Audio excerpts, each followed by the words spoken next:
Quelle dimension?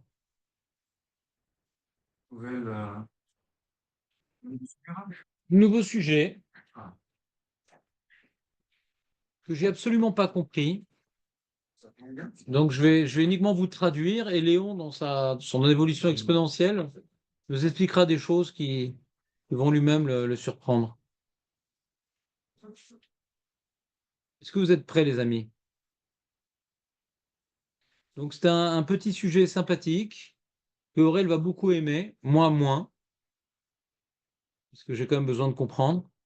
Mais peut-être que votre présence lumineuse me donnera des pistes de réflexion pour peut-être vous proposer une explication intéressante de cette Gemara que pour l'instant, je n'ai pas compris.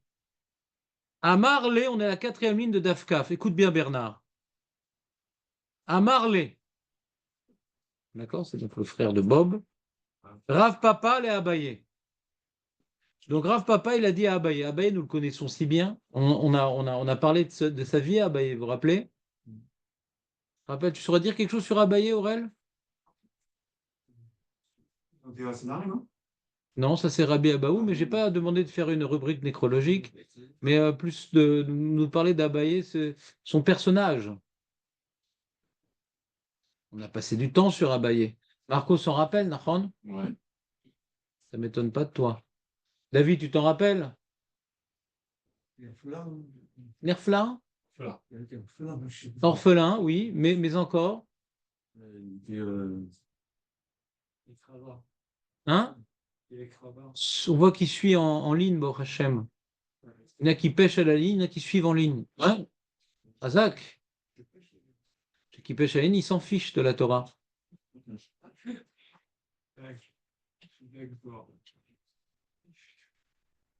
Donc, autre paramètre sur Abaye, Bernard, je suis fier de toi également.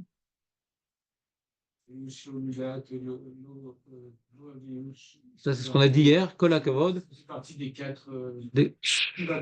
Ah, t'es fort, hein? Azak. Sarcelle se rattrape. Alors nous, Abaye, David, tu m'as déçu là. D'autres informations sur Abaye?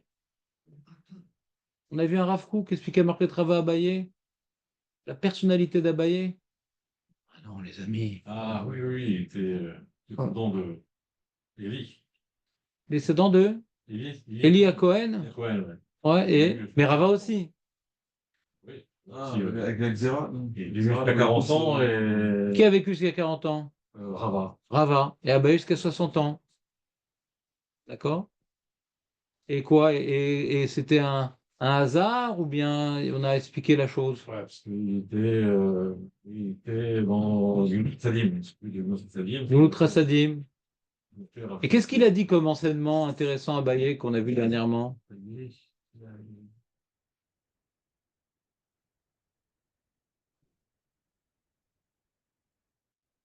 Il a dit que peut-être qu'on n'allait pas mourir parce que machin allait arriver.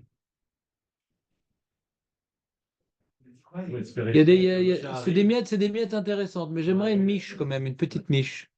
Chacun suivant son casse-croûte. Ça, c'est appelé ça sur le casse-croûte. Vas-y, David, David, que tu n'as pas l'habitude de me décevoir. Ne rentre pas dans le club des décevants. Ils sont déjà trop nombreux. C'est deux pistes. Hein? Passe âgé. Jonathan, peut-être que tu vas sauver l'ambiance. Abaye. Non, les mecs, c'est pas possible, là. Tu pêches à la ligne. Abaye. Hein?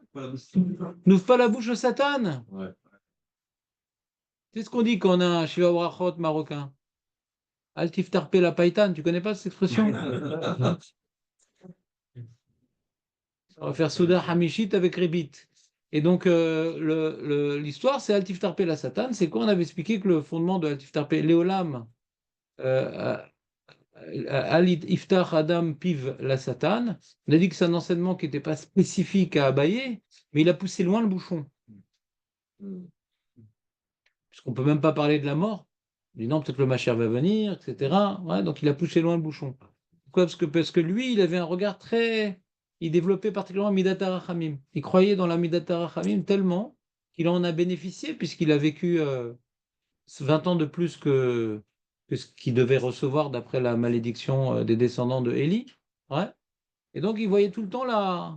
On avait vu le Rav Kook qui expliquait que Léolam, Aliftach Adam Pivla Satan, ne donne pas une place dans ta vision, et dans ta bouche à plus forte raison, mais dans ta vision aussi, à l'amidatadin.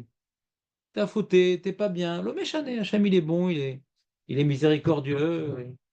Et c'est comme ça qu'il faut regarder ses voies. Alors, bien sûr, quand la personne elle est dans l'épreuve, quand la personne elle est dans les issourines, il faut qu'il se remette en question.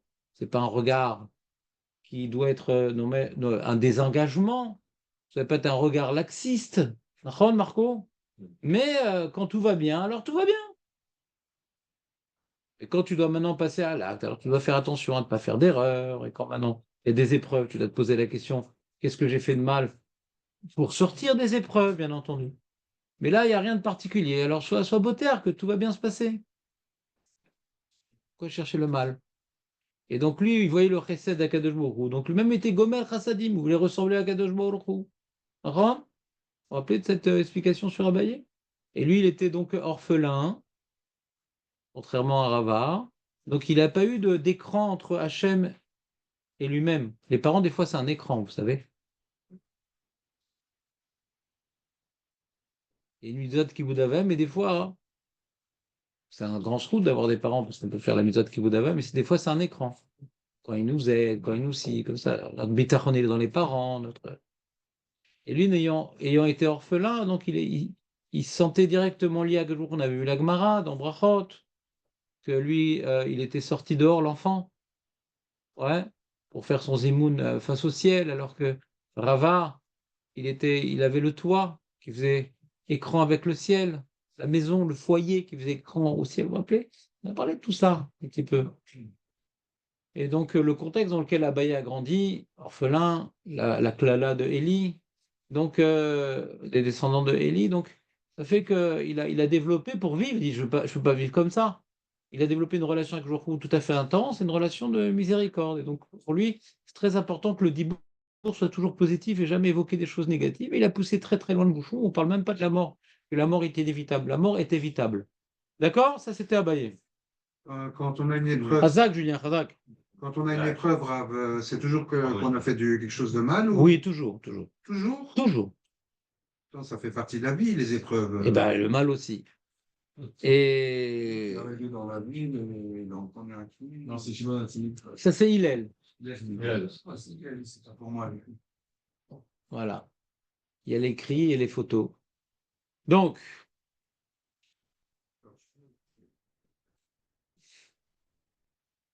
Razak Léon, beaucoup de références.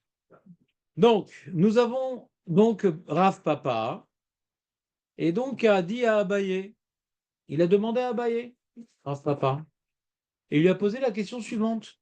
C'est marrant, Abaye qui n'avait pas de papa. Donc, Maï Shna, c'est quoi la différence? Rishoinim, les Amoraïm des générations précédentes, Rishonim, les premiers, des Trachish Leunissa, eux, ils arrivaient à générer des miracles beaucoup plus aisément. Les Rishoinim. Ou Maïshana Anan. C'est qui Anan? Nous. C'est très humble quand tu dis que l'âne, c'est nous. Anan. Maïshana Anan, de l'eau mitrachesh lan nissa. Mais nous, pour arriver à faire des nissim, c'est très très compliqué. Qu'est-ce qu'ils avaient de mieux, les générations précédentes? C'était plus proche de la divinité. Eh bien non. Ou peut-être. Mishum tanouye. Si c'est parce que eux,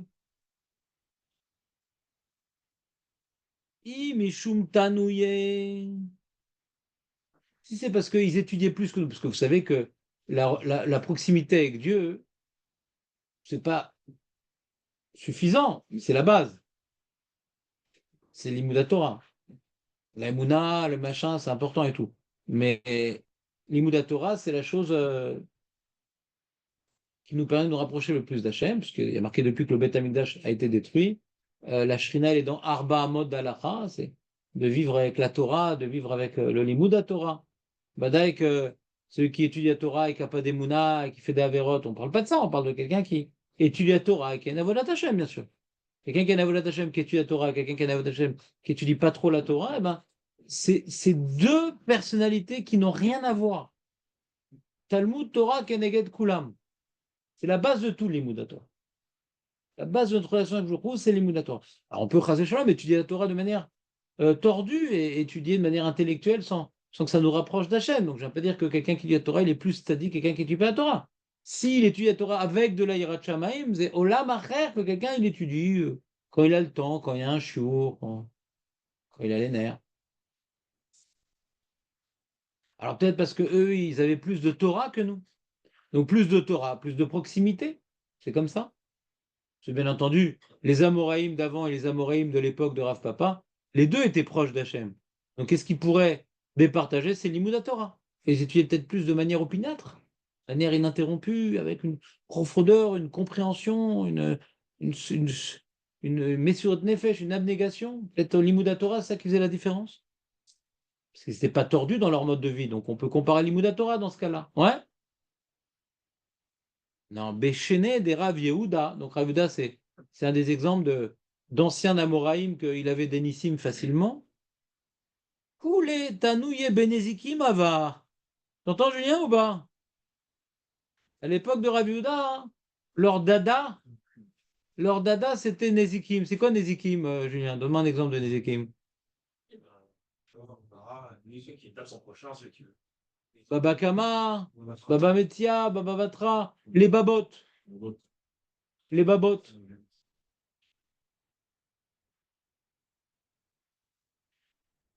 Donc eux, à l'époque de Rav Yehuda, ils étaient particulièrement investis dans les babotes. Véanan, et nous, à notre génération qu'on n'a pas trop de Nissim, Kamatnitan Shita Sidre. Nous, c'est pas les babotes, nous, c'est tout. Taharot, Kochim, Moyed, Nashim. Vous entendez ou pas? C'est compliqué pour nous, alors. Non, nous, c'est pas eux, c'est pas nous. Et nous, c'est pas eux. Quand ils disent nous, c'est les Amoraïm d'une période de Abaye. Rav Yehuda, c'est avant Abaye. Et eux, ils étaient plus forts. Ce qu'on parle, tu vois, les Havayot de Rava Abaye. Rava Abaye, ils ont parlé dans tout le chasse, tous les sujets. Caniré, il faudrait vérifier, je n'ai pas vérifié. Rav Yehuda, il devrait prendre la parole plus dans des sujets de Nézikim, d'après ce qui est écrit ici. Vous entendez ou pas? Donc tu ne peux pas dire ils sont plus forts en Torah, ils sont beaucoup plus limités en connaissances. Parce que même si la profondeur de la compréhension, c'est important, on a vu que quand il y a une différence entre Oker Harim ou Sinaï, David, c'est quoi Oker Harim ou Sinaï? Jonathan, une expression Oker Harim et Sinaï. T'as un rave, il est Oker Harim et l'autre, il est Sinaï. Alors c'est quoi le Yun?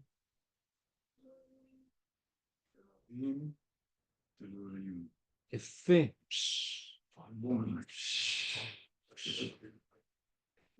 Jonathan, plus rien de toi. Ouais.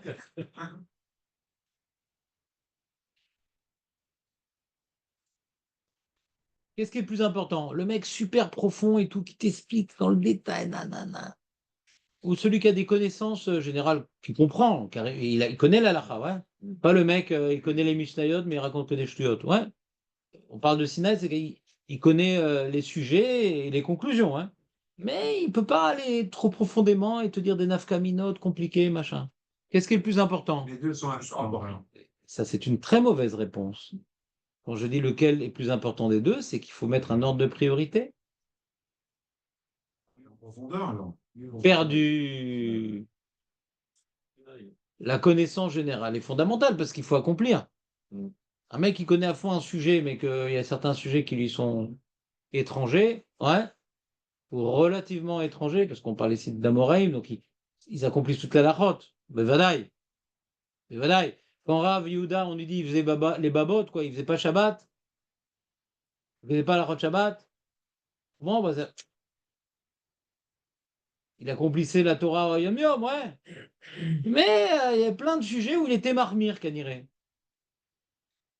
C'est ce que ça veut dire, ouais. Oui, il ne pouvait pas aller très loin dans ça, je sais pas, j'ai pas entendu cette braïta. Adiflar, mais machin. D'accord? Suivez ou pas? Et donc, puisque, même si Ravuda, tu dirais qu'il est plus profond que Abaye, on s'en fiche. Puisque Oker, Harim, c'est moins important que Sinaï. Et donc, puisqu'ils ont plus de connaissances dans la globalité, en Torah, ils sont plus valables que Ravuda. On ne parle pas ici de profondeur, mais même si tu voulais mettre paramètre profondeur, il est négligent. Il est secondaire le paramètre profondeur, puisque la connaissance générale est plus importante. Donc si Abaye, à leur époque, ils avaient plus de connaissances générales que Rav Yehuda, donc en Torah, ils sont supérieurs. Vous me suivez ou pas? Non? Aurel? Ouais. La connaissance générale, c'est supérieur à être. Et on voit que Abaye, il a plus de connaissances générales que Rav Yehuda ou l'inverse? Abaye a plus de connaissances générales que Rav Yehuda ou l'inverse? Bon, Aurel, Capri, c'est fini maintenant. Qu'est-ce que t'es où là? Ah bah, il a fait. Bien. Voilà, donc il devrait être supérieur. Alors pourquoi quand il veut des Nissim, ça marche pour? Pourtant, la Torah, c'est l'élément fondamental pour se rapprocher d'Hachem. Donc Hachem, il devrait écouter celui qui a des connaissances générales plus. Suivez ou pas l'histoire? Donc c'est la question que Rav Papa il a demandé à Abaye. Vechi ava maté. Et lorsqu'il arrivait Rav Yehuda, Béouxine, qui n'est pas dans Baba Metzia et Baba, donc un sujet qui n'est pas son dada. Aïcha, Shekovejet Yerek Begdera. Une femme, elle veut préparer des olives. T'as déjà mangé des olives, Aurel? Alors, tu sais que les olives, en général, il faut les laisser cuire dans de la saumure, quoi, dans de l'eau salée. Tu peux pas manger une olive comme ça. Et certains aliments, tu peux manger les cornichons, tu peux manger crus ou machin. Les olives, non. Elles ont besoin d'être cuites, ouais. Les olives crues, jamais vu un truc pareil. Elles sont dures. Hein, ça se mange, les olives, vous qui êtes tunisien? Non? Non, je pas. Et donc, la dame, elle a mis, donc, par exemple, Yerek. Bon, alors Yerek, c'est pas forcément des olives, mais l'oméchané, ouais. Elle va mettre donc un végétal pour qu'il soit bien, comment dirais-je, cuit, non pas par la chaleur, mais par le sel cuit. D'accord? C'est pour ça qu'à Shabbat, il faut attention de ne pas saler des choses qu'on va laisser reposer, machin, parce que c'est une cuisson des rabananes, le sel, à Shabbat aussi. Alors il dit, Zetim, ouais, Zetim chez Kavshan betarfehen. C'est tarfehen.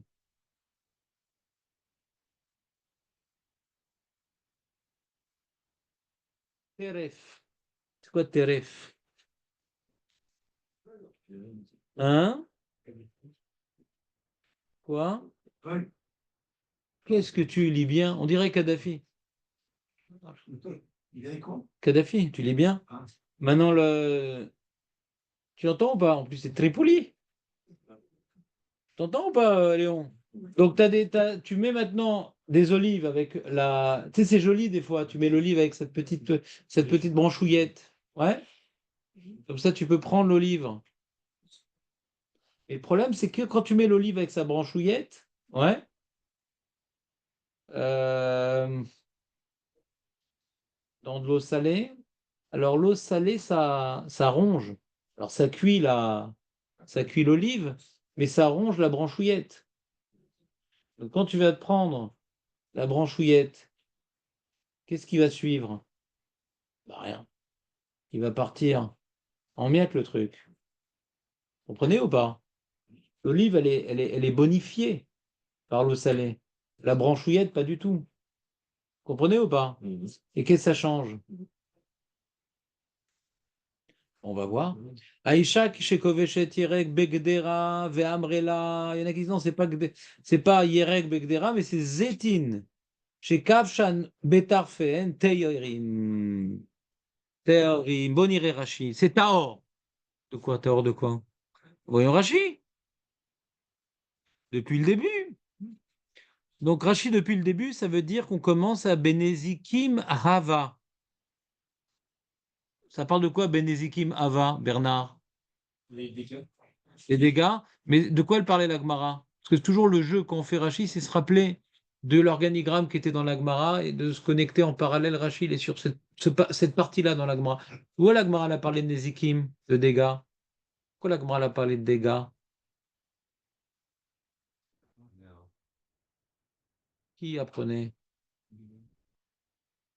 Qui apprenait? Rav Yehuda.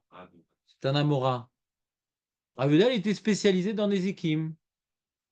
C'est ça que Rashi va expliquer. C'est quoi spécialisé dans Nezikim? Rashi il explique. Vous écoutez Rashi? Ça tombe bien. Rashi dit comme ça, il dit Lo ayu gedolim bekol agemara shel dalet zdarim. C'était pas grand, c'était pas grand dans tout l'enseignement des 4 zdarim. Ah, c'est une très bonne remarque, Jonathan. Je suis encore très fier de toi, Jonathan. Ça commence à être insupportable. Il y a 6. C'est pour ça que ça s'appelle chasse. Là, c'est das. Dalet zdarim. Pourquoi il a dit ça, Rashi? Vous avez une idée ou pas? J'entends pas très bien, Léon. Mais pourquoi Rachid n'a pas été plus exhaustif?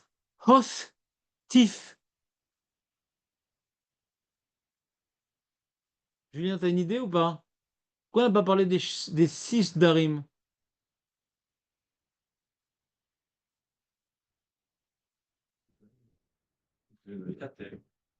Ouais, c'est Made in Taiwan, les 2 Darim qu'on a rajoutés. Une autre division, tu dis? Bon, intéressant. Quelqu'un qui aime bien les maths, je comprends que la division t'intéresse. Rouven, t'es avec nous? Là, je te sens pas trop en forme. Mais je suis très content de ta présence. Vraiment. Comment? C'est ce qu'il vient de dire Marco, très intéressant. Vous avez une accointance intellectuelle que je ne suis pas sûr qu'elle soit juste. Comment? Quoi? Et qui parle de Gemara? Il n'y a pas de Gemara à l'époque, c'est que des Mishnayot. Mais enfin. Mais enfin. Là, ils sont où? Ils sont dans quelle région? Ils habitent dans quelle région? Babylone, on bus. Babylone, on bus. Alors? Ouais. Hein?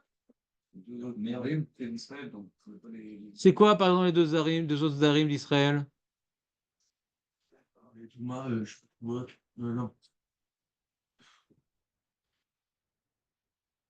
Il est pas loin, David. Il est décevant, mais il est pas loin. Ah. Inhérent à Israël, à la terre d'Israël. Ah. Qu'est-ce qu'il est bon.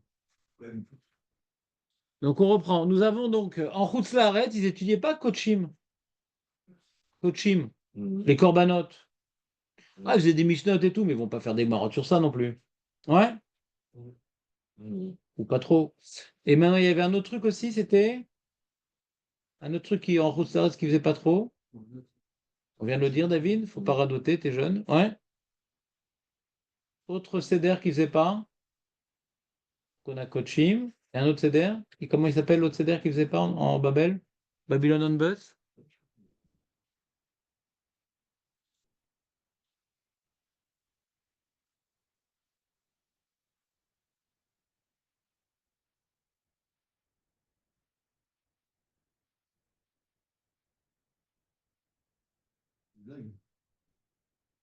Nous?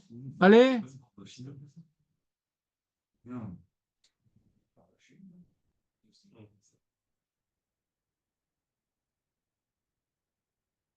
En vérité, Kochim, ils étaient oui Noël Kochim. Pourquoi ils étaient Noël Kochim? Parce que tous ceux qui étudient Korbanot, c'est comme si qu'il a fait des Korbanot. Donc, ils étudient Kochim. Et d'ailleurs, il y a le Babli, il y a Menachot, il y a Zvachim. Il y a le Babli sur Kochim. Mais il y a deux trucs où il n'y a pas le Babli.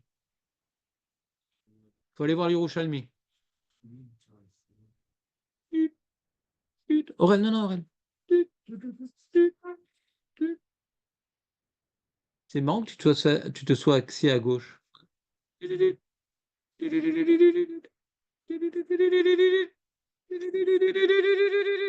Et...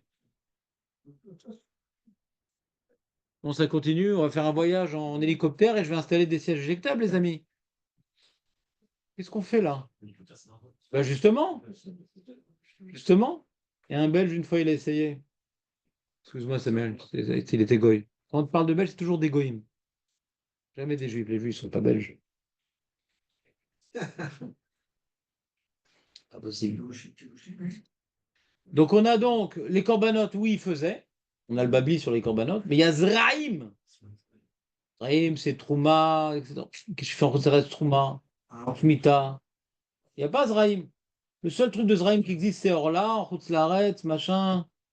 Mais bon, on va pas étudier pour ça toutes les. Zraïm, il faisait pas. Il n'y a pas d'ailleurs. C'est quoi la seule Maserhet de Zraïm dans le Chasse Babli? La seule Maserhet de Zraïm dans le Chasse Babli. C'est bien, ça donne des connaissances générales.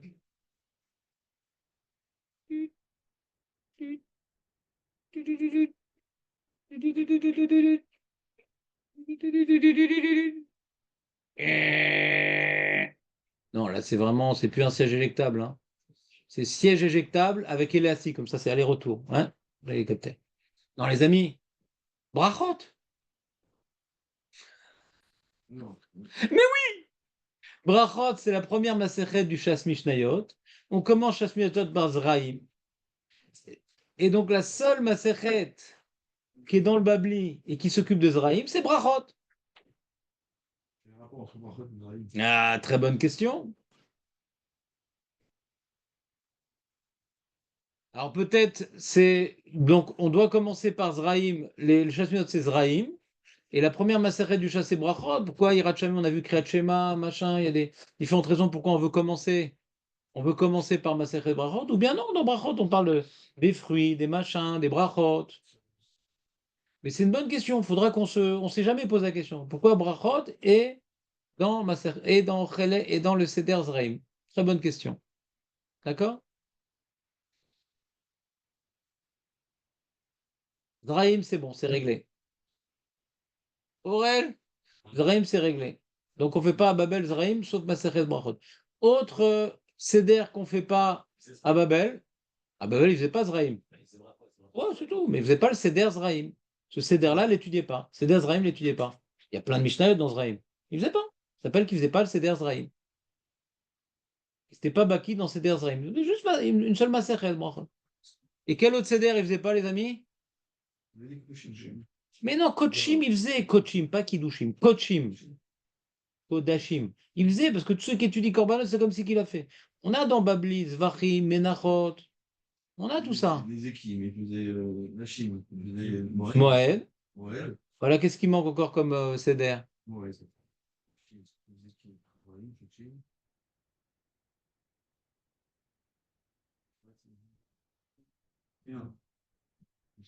Shabbat, c'est dans Moed. C'est la première Masachet de Moed. Donc c'est pour ça qu'on fait d'abord Brachot, quand tu fais d'Afamé, après tu fais Shabbat. Brachot, c'est Zraïm, et après tout de suite on arrive à Moed, et la première Masachet de Moed, c'est Shabbat. C'est dans Moed, Shkalim, non? Quel rapport? C'est pas le moment là, on n'est pas Kimcha d'épisra, on est un peu là-bas, Shkalim, l'autre serre les débarras de Shab. Et maintenant t'es venu, mais plus marchab. Yavesh. Nous, Aurel, c'est quoi les 6 darim des Mishnayot? T'as des enfants qui étudient des Mishnayot? Même si t'es bien bronzé, il faut pas qu'ils te blanchissent quand ils te posent des questions sur Mishnayot. C'est quoi les 6 darim des Mishnayot, les amis? C'est pas possible. Allez! Allez, Rouven, toi, tu étais à Keter Shlomdu. Azraïm, Allez, Zraïm, on continue. Non, après Moed, on continue. après, Tu veux Kochim? Allez, Kochim. Allez, on continue. Zraïm, Moed, Kochim, on continue. Non. Zraïm, Moed, Kochim, on continue. Zeki, Les Zikim, ça fait 4. Nashim. Nashim, ça fait 5. C'est quoi le 6e? Non, Qu'est-ce qu'il a dit, David? non, Hein? j'ai. Qu'est-ce qu'il a dit? Il a triché? Mais c'est ton habitude, rassure-toi. Non. Non. J'ai lu. Qui l'a triché? Google en plus. Il demande à un goy des réponses sur l'Imout Torah. Un goy. C'était Chabad. C'était Chabad.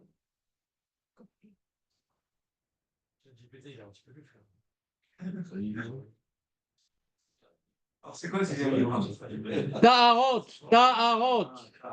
C'est marrant parce que c'est de ça qu'elle parle, l'Agmara. Le cas que je suis en train de vous parler, Tahor.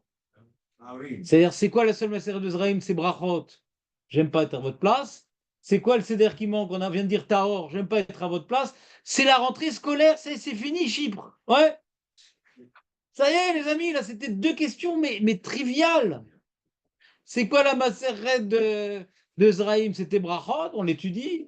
Et c'est quoi le CDR qui manquait? C'est Tahorot, c'est ce qu'on vient de dire, Tahor. D'accord, les amis? Donc, Taharot, c'est quoi Taharot? Le Icar de Taharot, c'est pour aller au Beth Amikdash. Quand tu étudies les Mishnayot sur les Korbanot, c'est comme si tu as fait Korbanot, mais Mishnayot sur Taharot, rien. Tu comprends ou pas? Donc, il n'y a aucune raison d'étudier Taharot à Babel. T'entends ou pas? Korbanot, oui, parce que tu as le srout des Korbanot. Mais Taharot, c'est pour pas avoir un problème quand tu vas au Beth Amikdash. Mais nous, on va pas au Beth Amikdash. Je vais pas citer le mec qui y va, mais nous, on va pas au Beth Amikdash.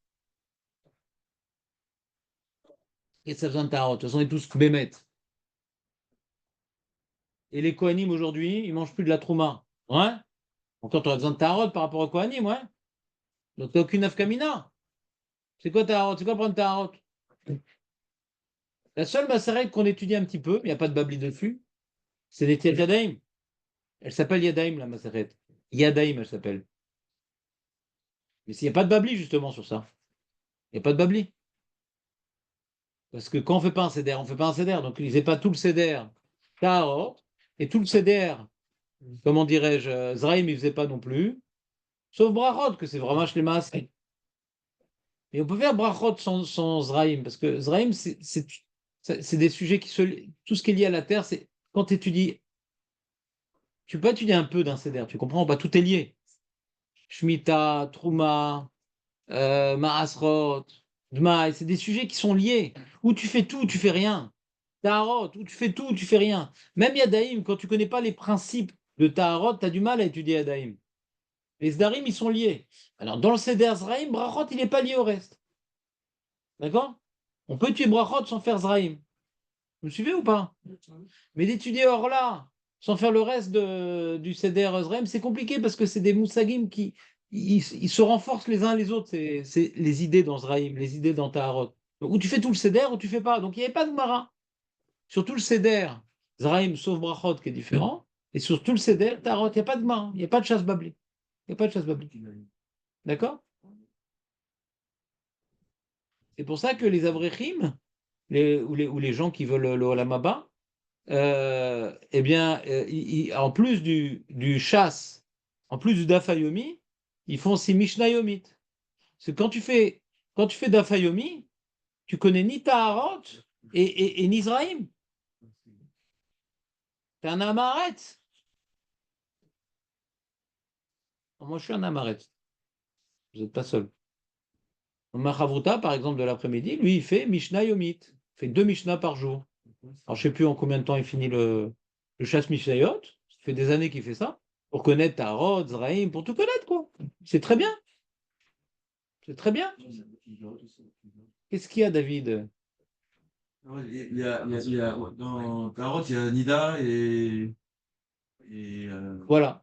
Nida. Nida, on a un babli sur Nida. On a Babli. Mikvaot aussi. Il n'y a pas de Babli sur le Mikvaot. Vous n'étudiez pas ça parce que c'est important, non? Ouais, c'est important. Ouais. Dans les Mishnayot, quoi. Pour la femme, c'est important. Ouais. Il n'y a pas de Mara sur Vous Mikvaot. n'étudiez pas tout à haute, mais. Voilà, Nida, ils étaient obligés. Obligés de faire Nida. Mikvaot aussi pour. Ouais. Bon, obligé, Mikvaot. Ouais, c'est là. D'accord, les amis, c'est bon? C'était une petite parenthèse grâce à Rachi, grâce à la question de Nathan.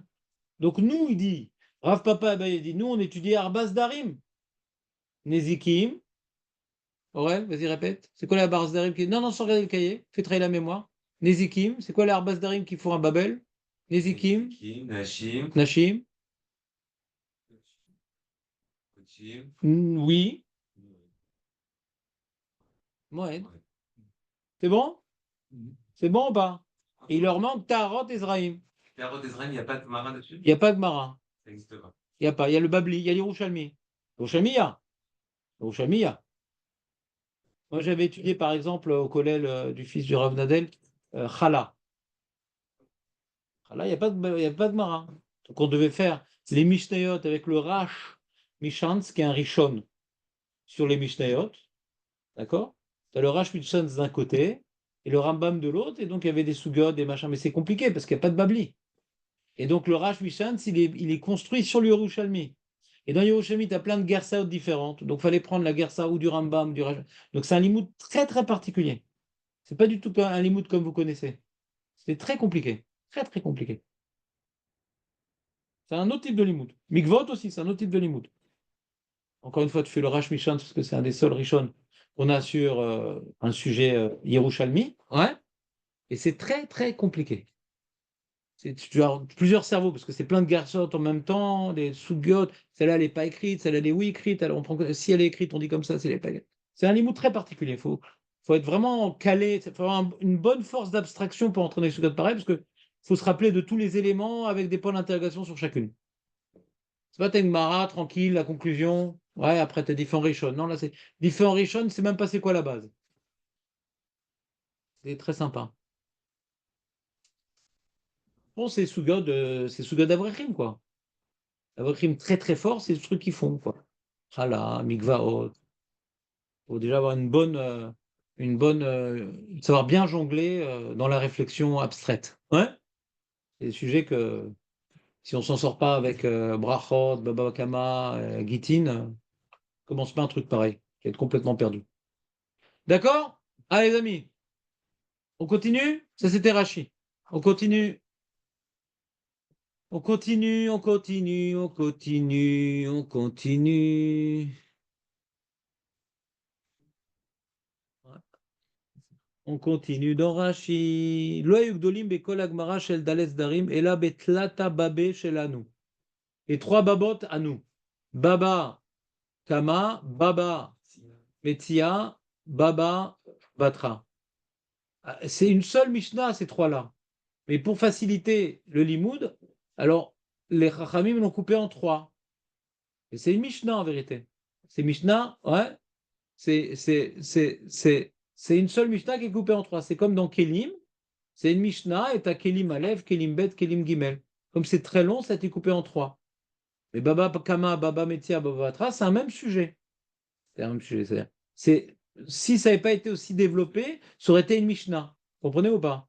C'est vrai qu'il y a des sujets différents entre Baba Kama, Baba Metzia, mais ça reste des sujets de Nezikim direct. Parce qu'il y a d'autres trucs dans Nezikim que c'est plus indirect. Qu'est-ce que tu as dans Nezikim sinon? Vous n'avez pas fait Nezikim un peu? Nakot, non? Nakot est dans Nezikim. C'est très différent des Babot. Ouais? Qu'est-ce que tu as d'autre dans Nezikim?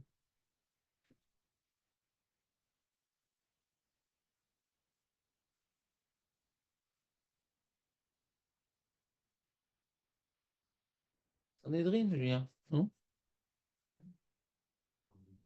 Ouais, c'est dans ce dernier. C'est aussi dans Moed, dans quoi? On croit Nezikim, c'est Baba Kama. Non, c'est Seder Nezikim, c'est plus large. Alors, tu vois bien que Baba Kama, Baba Mitzvah, Baba Batra, c'est assez proche. Ouais? Par rapport à Makot, Sanhedrin, ouais? C'est assez loin. Mais ça reste...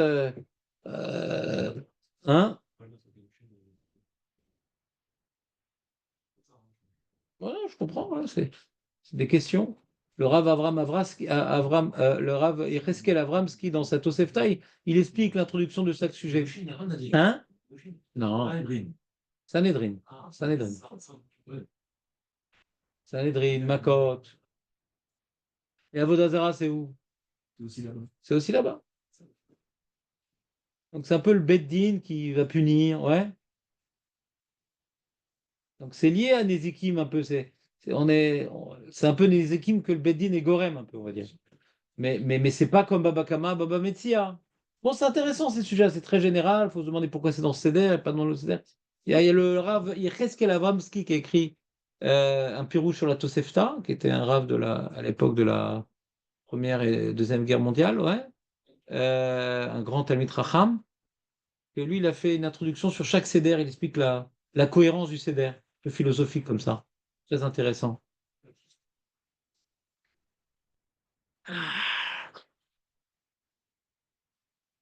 On continue. Rashi continue ses propos. Donc, Arbaz Darim, on a demandé à Aurel, ça va, il s'en est sorti, Baruch Hashem. Il a enfin atterri. Donc, le Ve'ai milta nakatacha mishum de maire chez Mosrim nafsham. Rashi pose une question, mais c'est quoi cette histoire-là? Rashi, pourquoi on parle de ça ici? Pourquoi ils ont eux, ils ont des nissim, on n'a pas de nissim? C'est quoi le sujet qu'on avait parlé avant, vous vous rappelez ou pas? Le sujet qu'on a parlé avant cette Sugala, de quoi? C'était quoi le sujet qu'on a parlé avant cette Sugala, Aurel? Le sujet qu'on a fait avant? Vous voyez, Rabbi Yehuda, c'est. Non, non, le sujet qu'on a fait avant, ce qu'on étudie aujourd'hui. Aujourd'hui, on a commencé un sujet. Hein? Avant Pessah ou avant. Oui, par exemple, avant Pessah. C'est quoi le sujet que la Gemara avait développé avant. Le sujet qu'on a fait avant Pessah?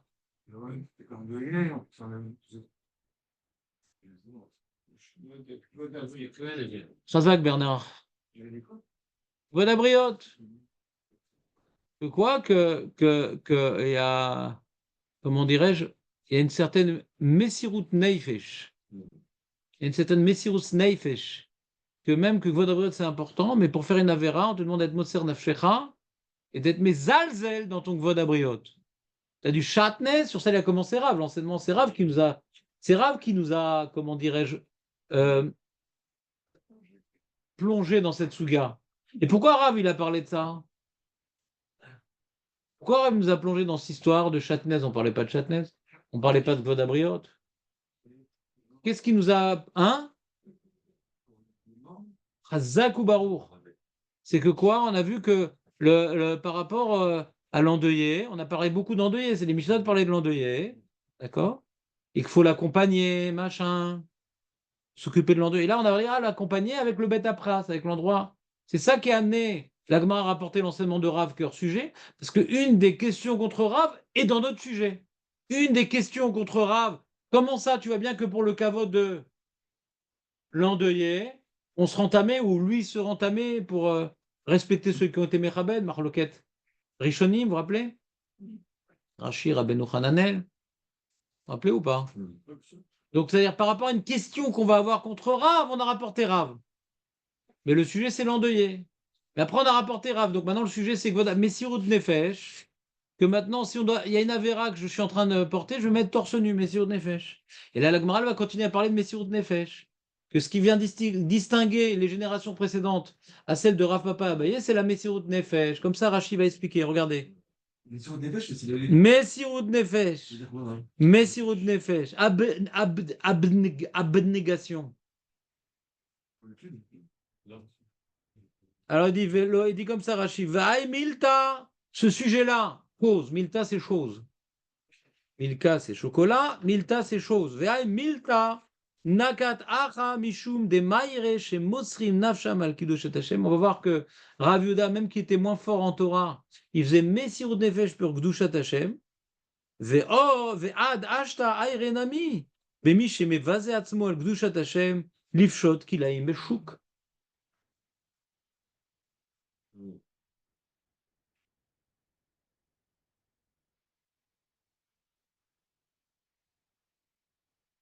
On a dit le monsieur qui est en pleine rue et qui porte un châtenaise. D'accord?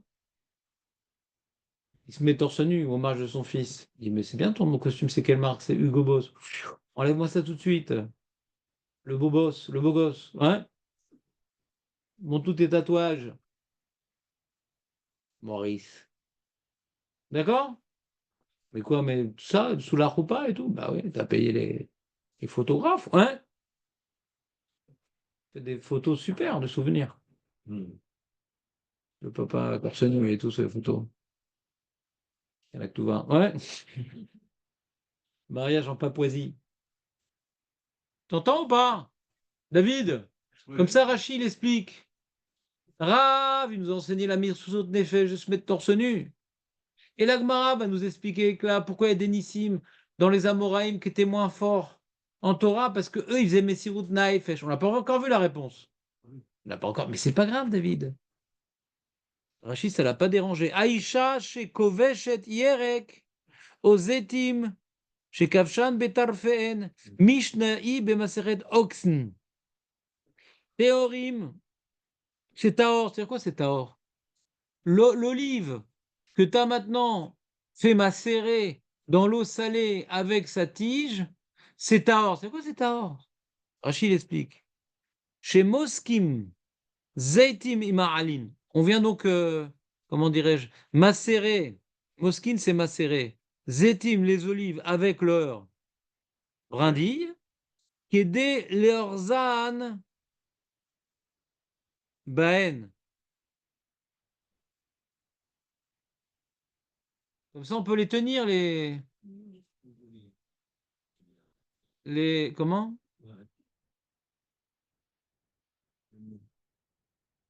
Les olives. Non, mosquine, c'est pas qu'on vient faire macérer. Mosquine, c'est qu'on vient les couper avec leurs branches. Mosquine, c'est l'action. Tu vois, par exemple, pour le blé, Aurel, ça s'appelle kotser, la ketsira. Pour l'olive, ça s'appelle la messika. Messika, c'est un nom tunisien, Aaron. Kanira, c'était lui qui s'occupait de couper de faire la récolte des olives. Messika. D'accord? S'il s'appelle Olivier Messika, vous connaissez un Olivier Messika? Ça serait logique. D'accord? Ça vous permet de mémoriser. Donc, il ne coupait pas l'olive. Il ne venait pas prendre les olives comme ça. Il coupait les olives avec leur brindille. Pourquoi? Comme ça, on pouvait prendre l'olive sans la toucher et l'attraper par la brindille. Vous comprenez ou pas? Le fait de prendre les olives directement, c'est pas bien. C'est très très bien. Qu'est-ce qu'il y a? On va enlever les olives, il ne se coupe pas l'olivier. Si tu veux. C'est pas ce que dit Rachid. Mais si tu veux maintenant développer une autre technologie, ouais. Donc, reprenons Rachid. Rachid dit la chose suivante. Il dit chez Moskin, donc Messika, c'est donc l'action de Zetim et Ma'alin, Kede le Orzan Baen, Daveleu Alin, Yad les Zetim, la Vilaim Touma. Donc, puisqu'on voit l'objet de l'olive avec sa brindille comme étant une unité, comme étant une entité, ouais, celui qui touche la brindille, et il est tamé, par exemple, alors il a rendu tamé l'olive, parce que c'est une seule chose. Vous comprenez ou pas? Mais si je suis métamé un ochel qui touche un autre ochel, il n'est pas métamé.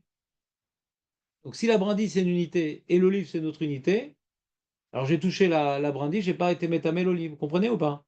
Mais comme c'est des choses calées ensemble, on en faisait, on voyait, c'est comme par exemple quand tu vas au mikvé, c'est un mauvais exemple, mais juste pour vous capter votre attention, et tu vas tremper maintenant au mikvé la poêle. D'accord? Sans le manche, ça sert à quelque chose? Non, parce que le manche et la poêle, c'est une seule entité. D'accord? Donc il faut immerger la poêle avec son manche. Tu entends ou pas, Aurel? Et quand je touche le manche de la poêle et que je suis tamé, ça rend du tamé que la manche ou également le côté ferreux de la chose? Tout, parce que c'est une entité. Alors c'est pareil. L'olive avec sa brindille, c'est comme la poêle avec sa. Le manche dans la poêle, il est utile. Là aussi, ça permet de tenir l'olive. On va pas le manger. Pourquoi ça m'embêterait? On ne mange pas la poêle. La tige, tu la manges pas. Ah, la tige. Nahon, mais elle est utile pour l'olive, donc on voit comme une unité. Une unité.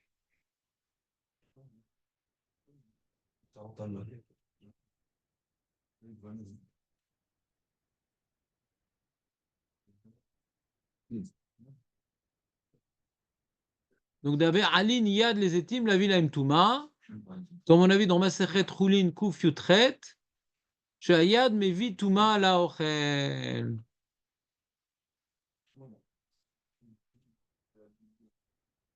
Alors, en quoi, le Rambam, il explique en quoi on a besoin de cette tige. Ça sert à quoi la tige? Demande Léon, de manière insistante. Et pas arrogante. Ça sert à quoi? Alors, le Rambam, il explique. Qu'est-ce que tu voulais dire, toi, Jonathan? Pour la manger? Pour la manger, oui. Ou bien pour la manger. Tu l'attrapes. C'est dans un pot pour l'attraper. Ouais. Tu attrapes bien comme ça.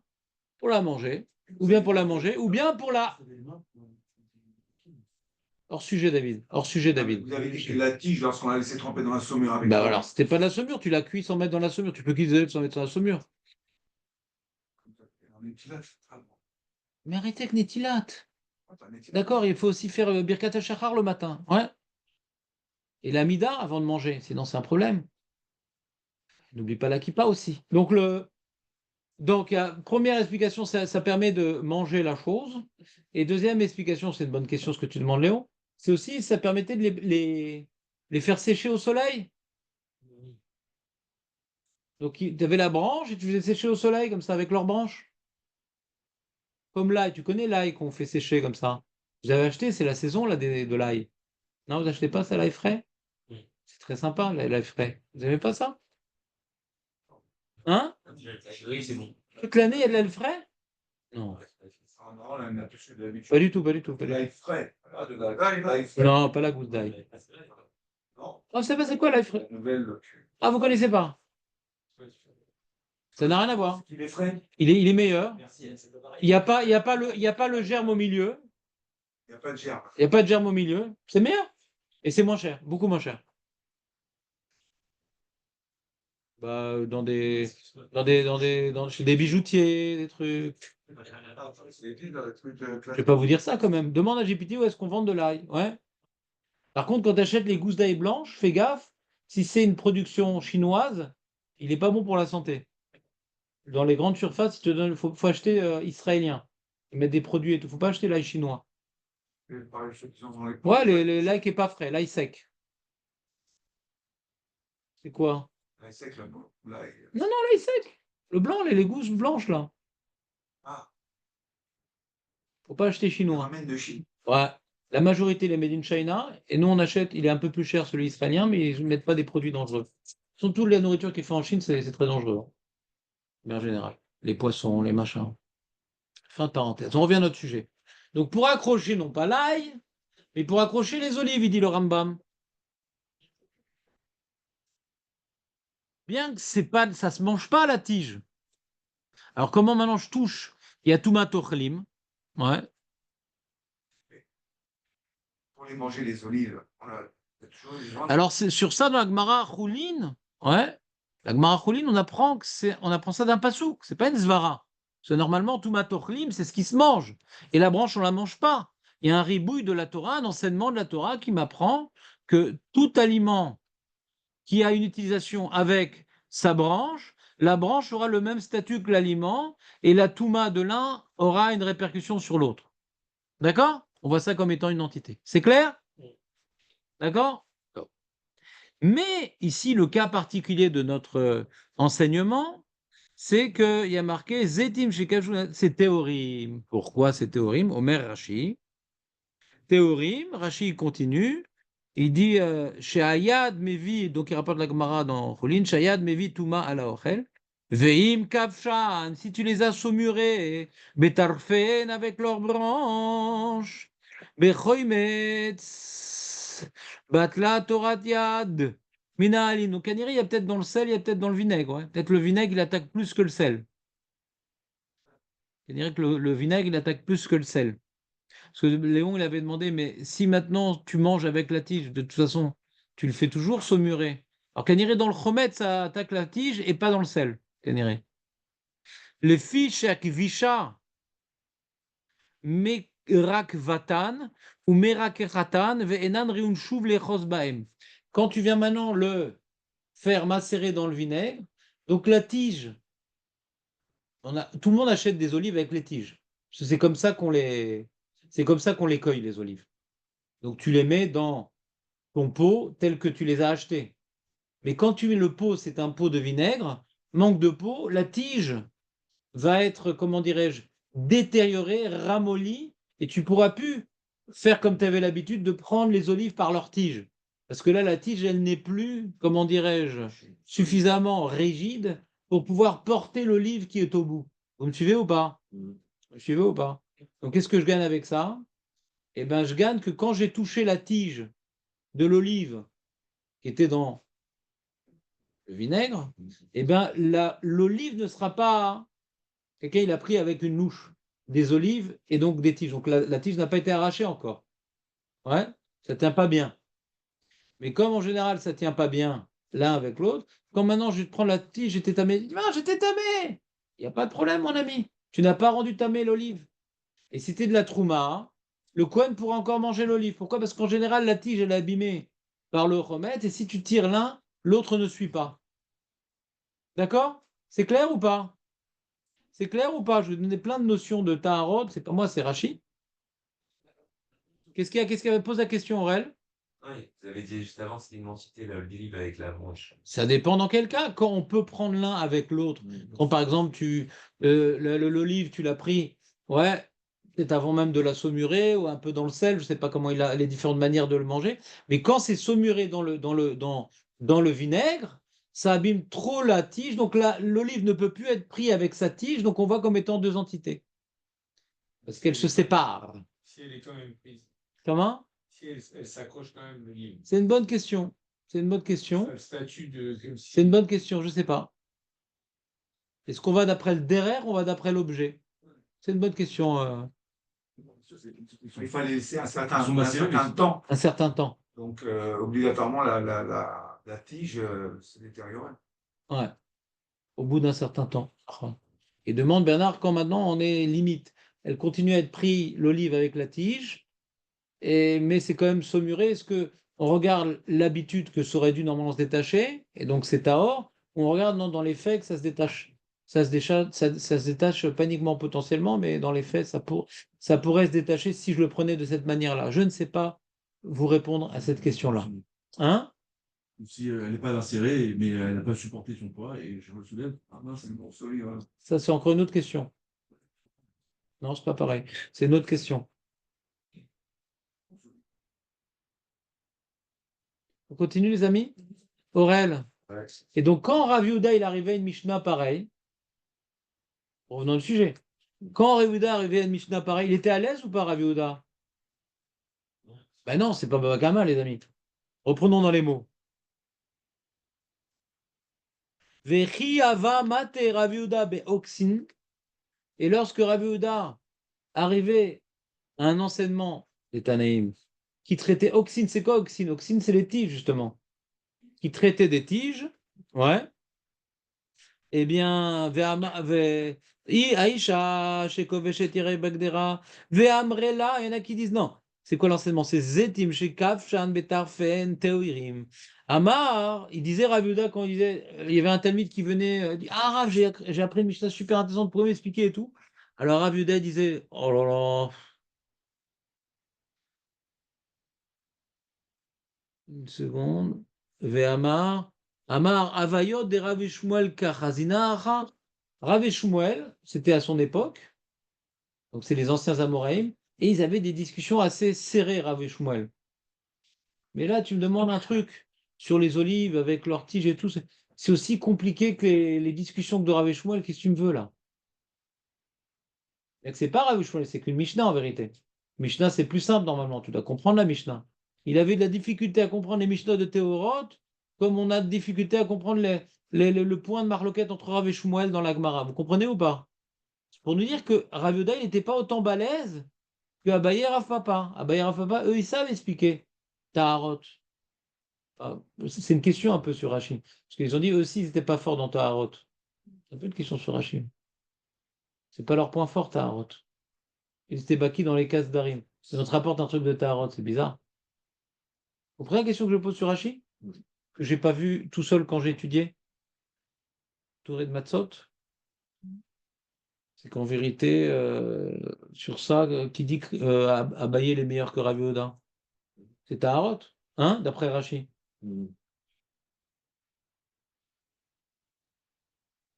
Tout tombe à l'eau. Tout tombe à l'eau, tout tombe à l'eau, beau vélo, le bungalow, tout tombe à l'eau. C'est dans ta route? Ouksin, Si, pardon. ouais. J'ai étudié, Qui a étudié? étudié ça. Qui a étudié ça? Qui a étudié ça? Comment? Étudié, C'est quoi les deux Zdarim qui étudiaient pas Rav Papa Abaye? mais La route. drive. Attends, faut que je fais la truc comme ça. C'était aussi dans son Kebab d'Arim. Comment? Oui. Ouais. Qu'est-ce que tu dis, David? Non, je fais une bêtise. Tu poses une question sur Rashi ou sur la Gemara? Admara, elle. La Gemara dans la suite. Ouais, c'est une- D'accord. Et je te parle de Rashi qu'on a lu. J'ai dit qu'il y a que 4, donc pas ta route. Voilà. Donc j'ai une question sur Rashi. La suite Ah, n'aide pas. La suite n'aide pas. Ça va renforcer la question sur Rashi. Donc on continue. On continue. Veilou Raviuda Veanan, et nous, c'est-à-dire à papa, Abaye. Kamatnitan Beuksin Tlisar Metifta.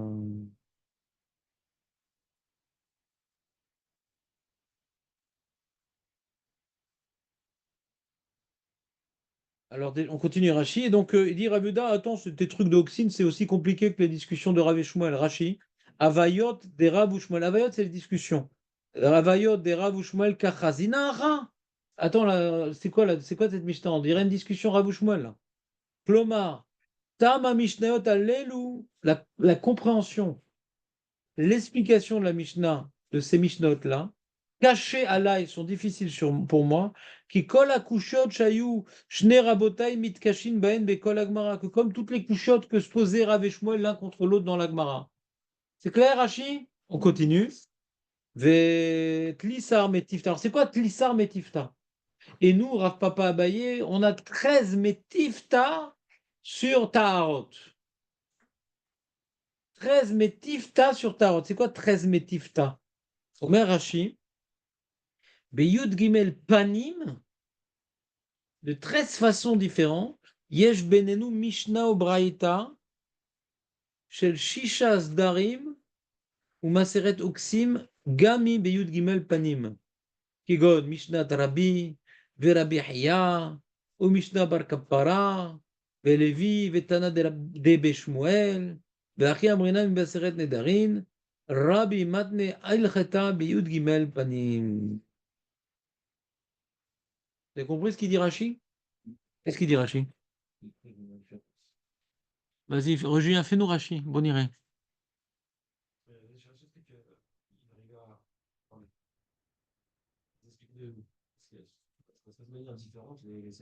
Continue Rashi, très bien. C'est quoi 13 manières différentes? Continue Rashi.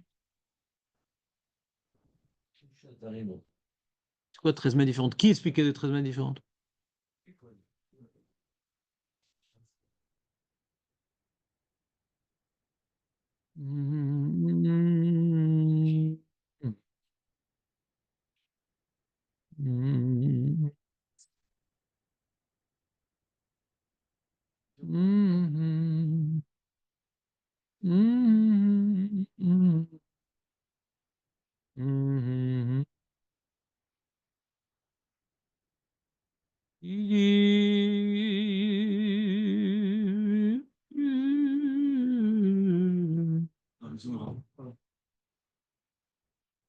Expliquez-moi, Rachi.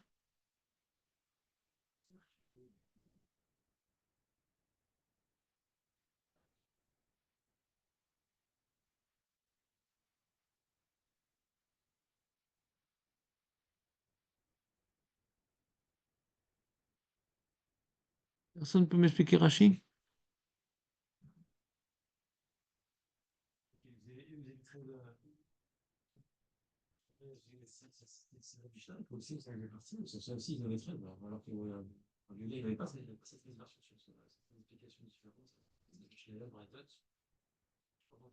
Qu'est-ce qu'il y a? Qu'est-ce qu'il y a? Qu'est-ce qu'il dit Rachid? Non, explique-moi juste ce qu'il dit Rachid, c'est tout. C'est quoi 13 façons? C'est quoi 13 panim? Explique-moi, shlosh esrei panim. C'est quoi shlosh esrei panim?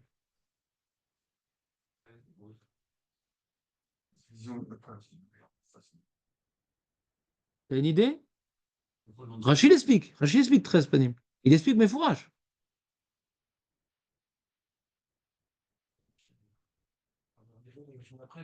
Eh ben oui, il y a un lien entre le début de Rachid et la fin de Rachid. Il n'y a pas de dichotomie. Je te sens très silencieux. Je regarde le Rachid. Mais ça va, tu aimes bien tout ça, ça? Est-ce que c'est une bonne détente, ce limoud matinal? Parce que je suis trop heureux que tu sois là, mais des fois, tu es plus pétillant et agressif. Tu veux qu'on les fasse? Non.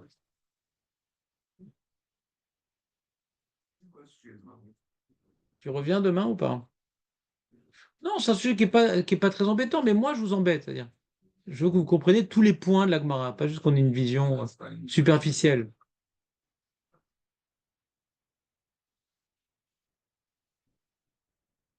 Tu comprends mon problème, Julien, ou pas? De quoi il parle, Rachid?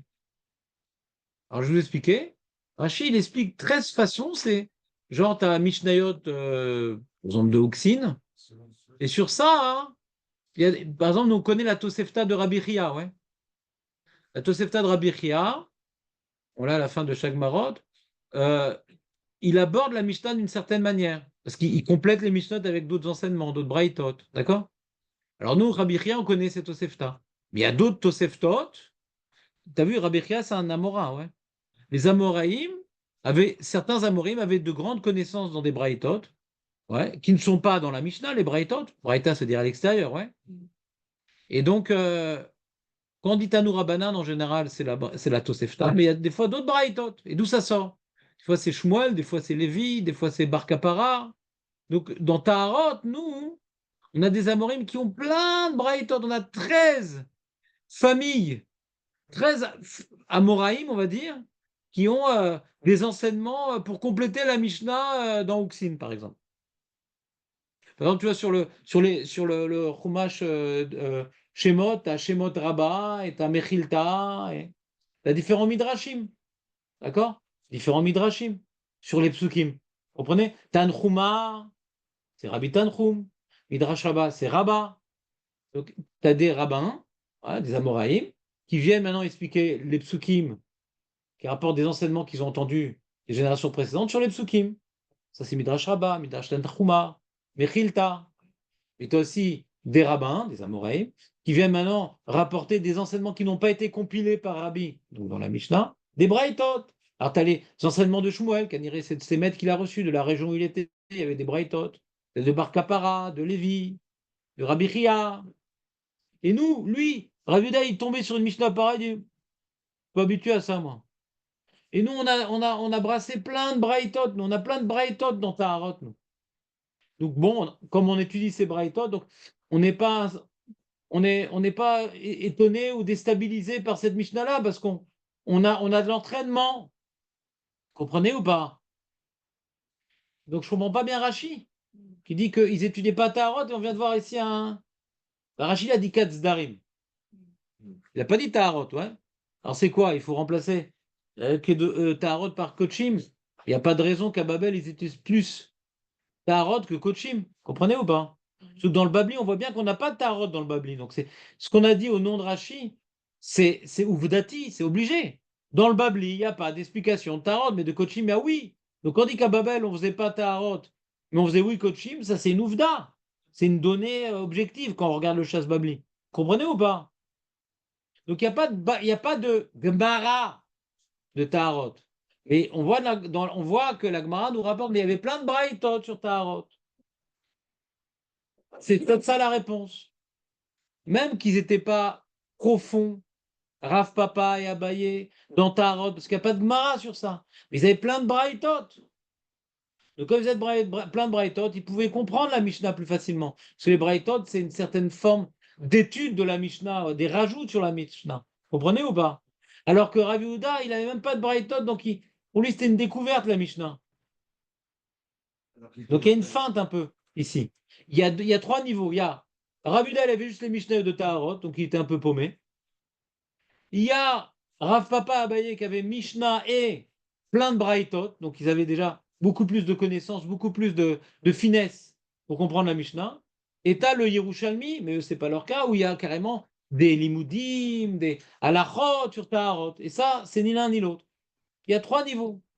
Bernard, c'est clair les trois niveaux ou pas? Aurel, dis-moi les trois niveaux. Léon, dis-moi les trois niveaux. Jonathan, dis-moi les trois niveaux.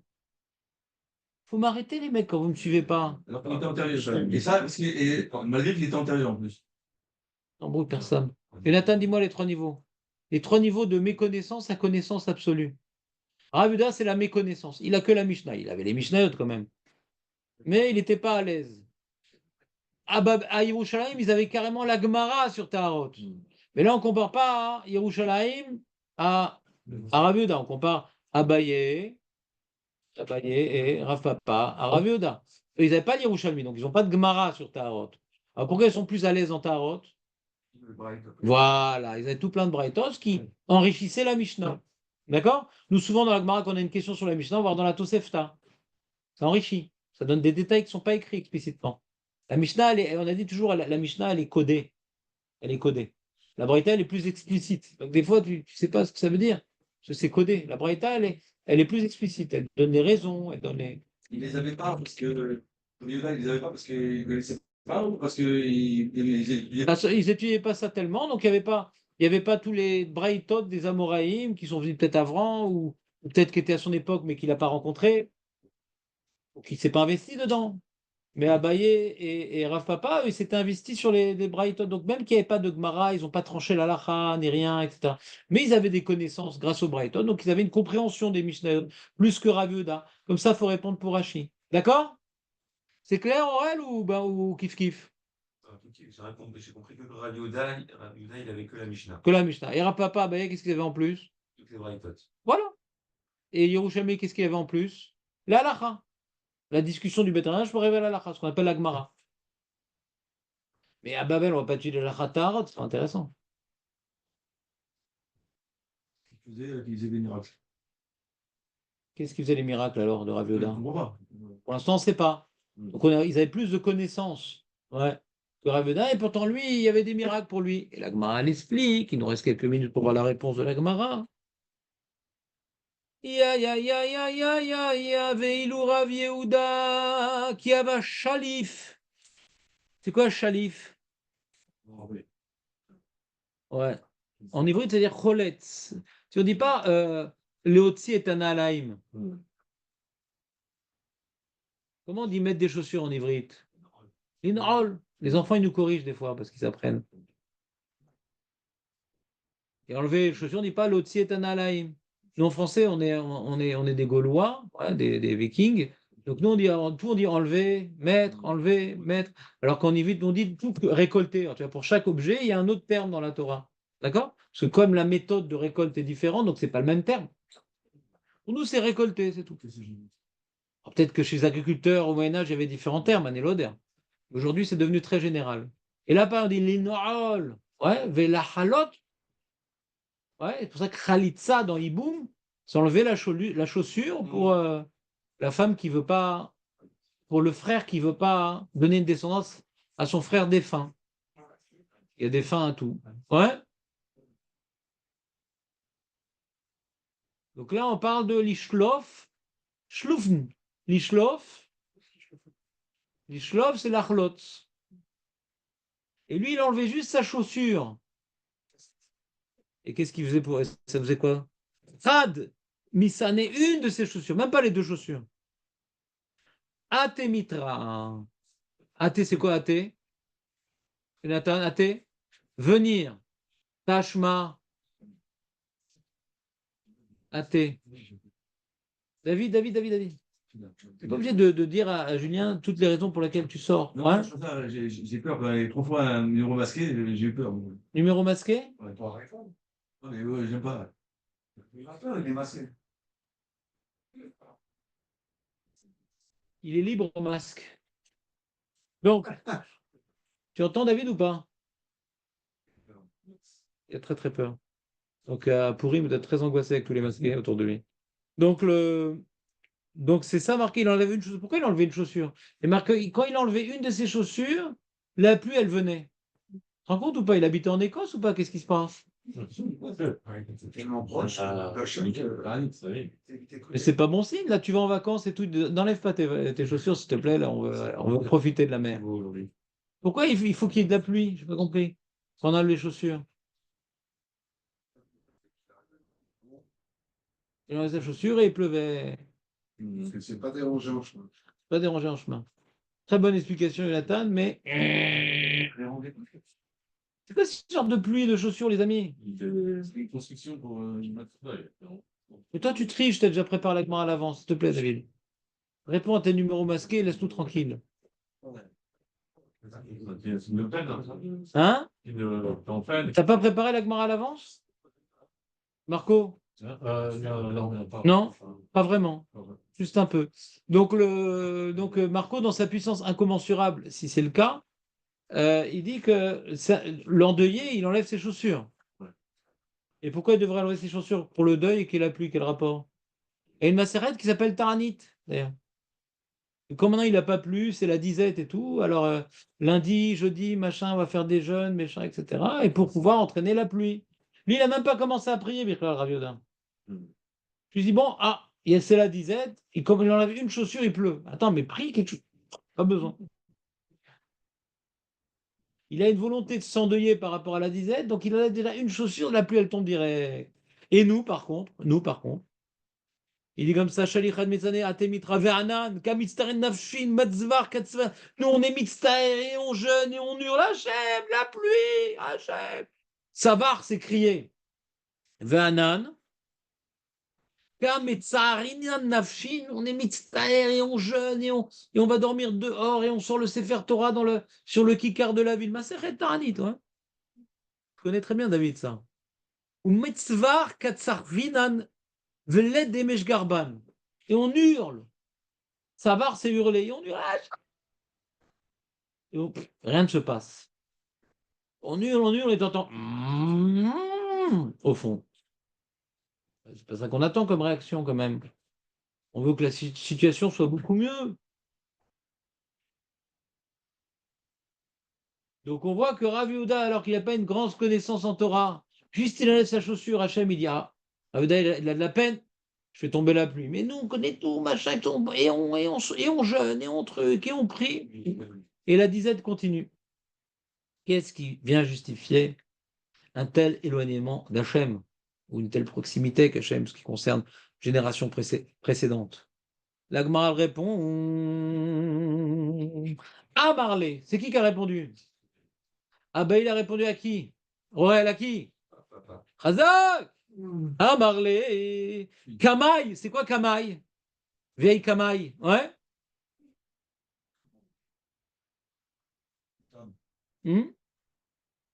C'est qui Kamaï? Non les amis, je peux plus là, je peux plus. Ouais, vous m'habituez à tellement de choses puissantes, là, c'est des questions comme ça, d'être éliminé pour un truc tellement bidon. C'est quoi Kamaï? Oh, Reuven, c'est quoi Kamaï?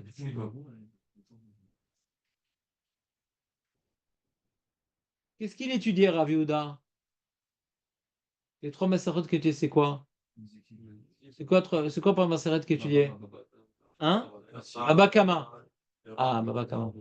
C'est quoi Kamaï? Les premiers. Kamaï, c'est les premiers. Et si on veut dire les derniers, qu'est-ce qu'on dit? Batraï. Et si les derniers sont à nous, c'est les batraciens. Ouais? Donc, Amarle Kama, il est premier.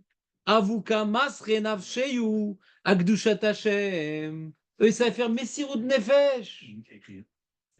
Messirut Nefesh, il savait faire Messirut Nefesh pour faire mitzvah, pour éviter une avéra. Ils étaient prêts à faire des efforts énormes pour s'éloigner des avérotes.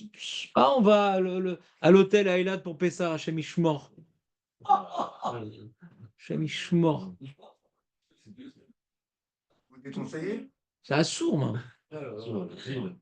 Et le niveau de cache-route à Eilat, laisse tomber. Il y a un chiffre. Et à Chypre, à Pessah, je sais pas, il faut voir le niveau d'aller en route il faut des raisons, déjà. Il faut des raisons d'aller en route problème psychologique ou pour le travail, etc. Si tu vas bien dans ta peau et que tu as les moyens de payer un petit mort en Israël, on ne sort pas d'Eretz Israël. D'accord? On ne sort pas d'Israël s'il y a ce qu'il faut ici. Le mec, il a des problèmes psychologiques, ou sa femme a besoin d'air, ou bien pour des raisons de Parnassa. Ça a l'air. On ne sort pas d'Eretz Israël. On parlait tout le temps de vacances, tout ça. Il faut des raisons. On est des juifs religieux et sionistes. Et donc, on ne sort pas d'Eretz Israël. On n'est pas les descendants des Meraglim. Les sionistes. Le sionisme se vérifie sur ça aussi. D'accord? Mais après, il y a le problème de cache-route. Après, avant, je ne sais pas. Je pense que la cache-route, c'est plus important que le Issour de sortir d'Eretz Israël. Cache-route. Et donc, je ne sais pas. Après, il faut voir, il faut se renseigner. Mais là, en général, il n'y a pas tellement d'hôtels vraiment, vraiment méadrim, de ce que j'ai entendu. Et donc, à Pessar, c'est Hachem Ishmor. Hachem Ishmor. C'est impossible, quoi. C'est pas méadrine et quand on va dans un tel Eilat, c'est impossible. On continue. Moser Nefesh. La lacha, c'est la lacha. Moser Nefesh. Et nous, on est moins Moser Nefesh. Non, reste Bernard, non. Je suis parti, hein. Il est parti? Je ne sais pas s'il va revenir. Pourquoi il était à Eilat? Non. Bernard! L'avion pour là. Hein? J'étais pas Ivan. Hein? Pourtant, tu es bien bronzé. Et tu pars quand en France? Fin de semaine. Bon, très bien. Toi, tu as le droit, tu as le droit.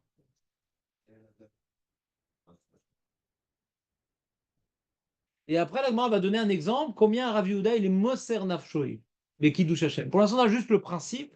Mlim sort Nafsho Bekiddush Hashem. Et l'exemple va être apporté par la Gemara demain, Bezat Hashem. C'était sympa? C'était sympa? Ouais,